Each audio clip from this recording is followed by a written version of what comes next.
রক্ত সংবহন ঠিকঠাক না হলে অনেক সময় দেখা যায় যে আমাদের কার্ডিয়াক প্রবলেম হচ্ছে বা হার্টে কোনো রকম ভাবে ব্লকেজ এসে যাচ্ছে।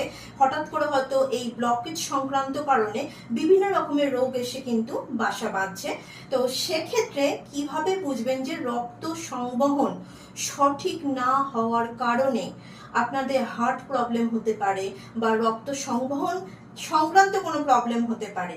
যদি দেখেন যে আঙুলের যে নখ, এই যে নখ আছে, এই নখগুলো যদি দেখেন যে এরকম লম্বা লম্বা দাগ আছে বা এরকম তরঙ্গায়িত কোনো দাগ নখের ওপরে তৈরি হয়ে যাবে।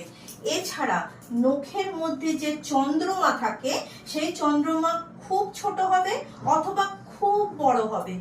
তাহলে কিন্তু সঠিকভাবে রক্ত সংবহন না হওয়ার কারণে আপনাদের হার্ট সংক্রান্ত প্রবলেম এবং রক্ত সংবহন সংক্রান্ত প্রবলেম দেখা দেবে।